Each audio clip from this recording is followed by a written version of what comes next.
দেখো স্যালনে তো অনেক কিছু করা যায়, স্পা রয়েছে, স্ক্যাল্পের ট্রিটমেন্ট রয়েছে, কিন্তু যেটা সবসময় লোকে ভুল করে সেটা হচ্ছে শুকনো ত্বককে লোকে ভেবে নেয় যে ওটা ড্যান্ড্রফ, যেটা মাথায় আমাদের আঙ্গুল দিলেই যে একদম সাদা সাদা সাদা সাদা খুশকির মতন হাতে চলে আসে, সেটাকে লোকে একটু স্কিন বেরোলেই ভাবে ওটা ড্যান্ড্রফ, যেটা খুব ভুল। একটু ডিফারেন্সিয়েট করতে হবে যে কোনটা ড্যান্ড্রফ আর কোনটা ড্রাই স্কিন। আচ্ছা, তো স্কেলস যেমনি আমাদের স্কিনে যখন আমরা এরকম আঁচড় দিই একটা সাদা এরকম দাগ হয়ে যায়, তখনই আমরা বুঝি যে আমাদের স্কিনটা বেশ ড্রাই হয়ে গেছে। এক্স্যাক্টলি সেম আমাদের স্ক্যাল্পেও, কিন্তু স্ক্যাল্পের যে স্কিনটা সেটা যখন ড্রাই হয়ে যায়, আঙ্গুল দিয়ে যখন এরকম এরকম করা হয়, আঙ্গুলে যখন সাদা সাদা চলে আসছে, তখন বোঝা যায় যে ওটা ড্রাই স্কিন। তো ড্রাই স্কিন আর ড্যান্ড্রফ আলাদা জিনিস। এবার ড্রাই স্কিনের জন্য নারকোল তেল রয়েছে আমাদের বাড়ির, যেটা সবসময় চিরাচরিত, হ্যাঁ, যেটা মানে এরকম কোনো বাড়ি হতে পারে না যে নারকোল তেল নেই।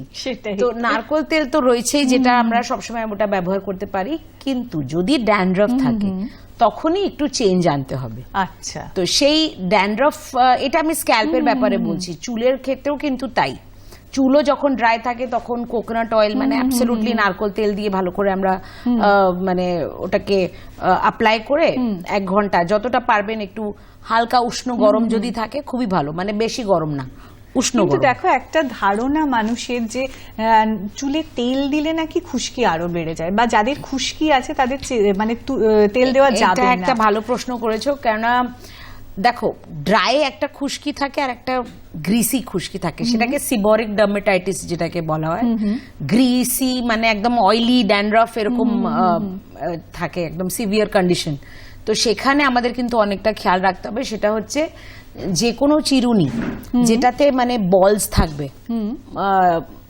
চিরুনির মাথার উপরে বলস থাকলে সেই চিরুনি দিয়ে আঁচড়ালে স্ক্যাল্প কখনো ডিস্ট্রয় হয় না, স্ক্যাল্পে কখনো ক্ষতি হতে পারে না, বা চুল পড়বে না, বা স্ক্যাল্প থেকে রক্ত বেরোবে না। কারণ অনেক সময় অনেকের এত সিভিয়ার ড্যান্ড্রফ থাকে যে মাথা লাল হয়ে যায়।